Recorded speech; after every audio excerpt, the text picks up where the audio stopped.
I wanted to tell this story in full because the one that's floating around on the internet, it's only in part. I don't know if this happens because people only listen and they get to a certain point and then they turn it off, or if it was changed intentionally because the change in it actually creates imbalance. So please share to keep these stories alive and get the real story out. This is the story of two wolves. This is a Cherokee story. So Cherokee Elder was one day talking to his grandson, who was, in fact, going to lead at some point in time, and he wanted to teach him right. So he tells his grandson, "There's a war going on inside me. I have two wolves, a shadow wolf and a light wolf. The shadow wolf, this is anger, it's greed, it's insecurity, it's superiority, it's self-pity, it's hatred, it's blame, shame, and guilt. And the light wolf is joy, peace, gratitude. This wolf is helpful, loving, and kind. And they fight inside me. Decisions come up. Both wish to be heard. And I have to fight with myself as they fight with each other on which one to listen to." He pats his grandson on the shoulder. "You too have this war going on inside you, and so does every man, woman, and child that exists in our world." The grandson stops and pauses, thoughtful. "Grandfather, which one wins?" Grandfather says, this is where it changes, because it's not which one you feed the most. He says, "Grandson, you must feed them both.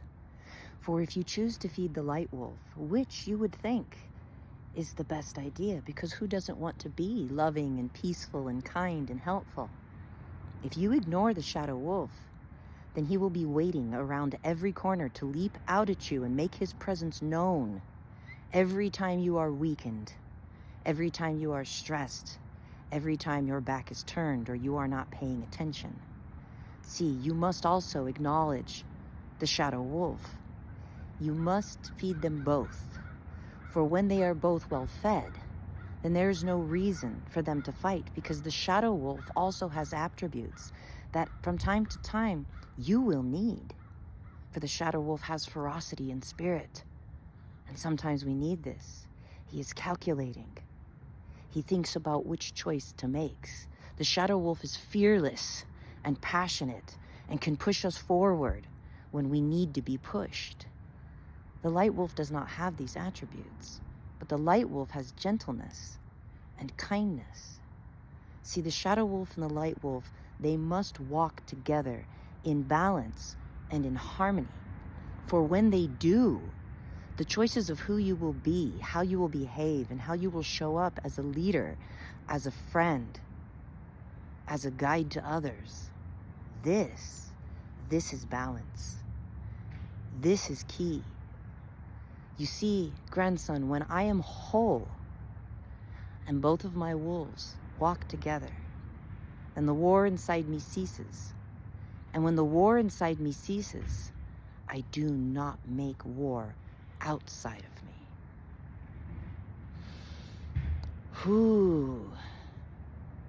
See, when only part of this story gets told, and we focus on just feeding the good parts of us, we hinder ourselves.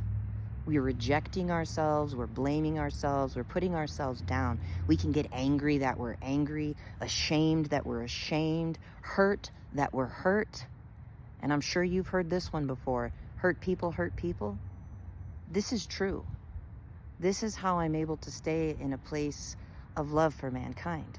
Because there's a long time there that I was just disgusted by mankind. Sometimes I'd outright hate the world because of the destruction and the chaos, what was done to the indigenous people of this land, how the truth of the history was hidden, how there are so many people on reservations today. It is ignorance to believe that, oh, they have all their casinos, so therefore they have money, and if you have indigenous blood, you get free college. Not how it works. Many of the reservations in this country, they're third world countries in America. The First Nations people, not all of them In fact, most of them do not live in a place of prosperity. They live on tiny little patches of land, and many cannot leave because as soon as they vacate the land, it goes back to the government. This is happening in Hawaii today. The Forbidden Island, there's only 86 people left on that island. And if they choose to leave, they're forced to leave, by the way. They have to leave to go get education. And then at their 18th birthday, they have to choose whether or not they're going to go back to the island or stay on the mainland or the big island. And if they choose to stay, they can't go back. And once all the people on that island are gone, the land goes back to the government. See, it's very, very easy to feed the shadow and the hatred. It's so easy. There are so many things outside of us, so many injustices in the world that it is easy to do so. But then we create imbalance. And instead of putting out light into the world, a voice of hope, a voice of reason, a voice of education on, hey, we need to make new choices. We need to gather together and support each other, to support the people, to support the land. No, we stay in anger. And when we are full of anger, that's what we put out in the world. When we stay in hurt, that's what we project out on our family and our friends and the people around us. This story in full is meant to teach balance and harmony. We need both parts of ourselves. It is how we were created. If there wasn't a purpose to have both light and shadow within us, it wouldn't be this way. Doesn't mean that you let the shadow wolf loose on the world, even when it's easy to do so. Nor does it mean that you sit in silence and be a couch potato politician just hollering at the voices and the people that you see and do nothing. It means to listen to the inner self, to use the resources within yourself to make choices that are in harmony. And the definition of harmony, the true definition of harmony, is that the choice before you must be good for yourself, good for the other, and good for the divine. If you make choices in this way, then we can find balance and harmony in this world again. Mankind must make these choices within ourselves and then show others the way.